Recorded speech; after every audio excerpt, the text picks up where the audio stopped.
সামনে। রাত তখন প্রায় 11:15। হাওড়ার এক পুরনো গ্রামে গিয়ে উঠেছিল সুমন, বন্ধুদের সাথে। পুরনো একটা বাগানবাড়ি ভাড়া নিয়েছিল তারা এক রাতের ক্যাম্পিং এর জন্য। বাগানবাড়িটা ছিল একসময় জমিদারের, এখন অনেকটাই পরিত্যক্ত।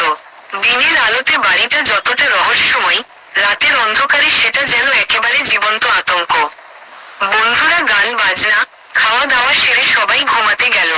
শুধু সুমনের ঘুম আসছিল না। সে বারান্দায় গিয়ে সিগারেট ধরিয়ে বসে রইল। চাঁদের আলো পড়ছে সামনে মাঠে, আর কুয়াশার চাদরে চারদিক আচ্ছন্ন। হঠাৎই দূরে একটা গাছের নিচে কেউ দাঁড়িয়ে আছে দেখে চমকে উঠল সে। সাদা শাড়ি পরা একটা মেয়ে, মাথা নিচু করে দাঁড়িয়ে। কে হতে পারে এই রাতে? সুমন প্রথমে ভাবল গ্রামের কেউ হয়তো, কিন্তু চোখ ফেরাতেই সে দেখল মেয়েটা আর দাঁড়িয়ে নেই, একদম তার সামনে এসে দাঁড়িয়ে পড়েছে। কোনো শব্দ ছাড়াই তার গা ঘেঁষে কুয়াশা ছুঁয়ে গেল, আর একটা ঠান্ডা হাওয়া যেন তার বুকের মধ্যে ঢুকে পড়ল। মেয়েটার মুখ দেখা যাচ্ছিল না, চুলে ঢাকা। সুমন ধাতস্থ হয়ে জিজ্ঞেস করল, কে তুমি? কোনো উত্তর নেই। সে আবার বলল, তোমার কি হয়েছে? মেয়েটা আস্তে করে মুখ তুলে তাকালো। সুমনের হাত থেকে সিগারেট পড়ে গেল। মেয়েটার মুখ পুরো পড়ে গেছে, অর্ধেক গলে গেছে যেন। চোখের জায়গায় ছিল দুটি কালো ফাঁকা গহর। হঠাৎ একটা ঠান্ডা হাসি দিয়ে বলল, আমার চোখগুলো দেখো না, সুমন। সুমনের মুখ দিয়ে কোনো শব্দ বেরোচ্ছে না। সে পিছিয়ে যেতে যেতে দরজায় ঠেকে যায়। দৌড়ে ঘরে ঢুকে দরজা বন্ধ করে দেয়। তার বুক ধক ধক করছে।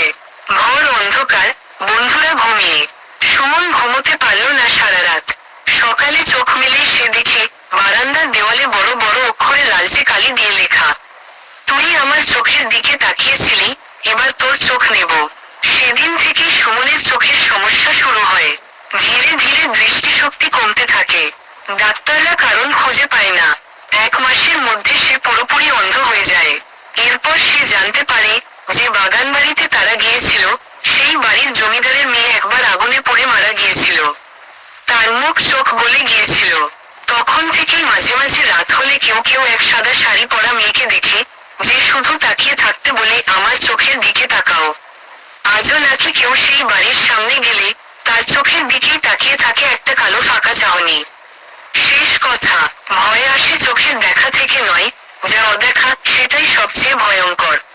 তুমি যদি ওই বাড়িতে যাও, চোখ রাখো না সামনে।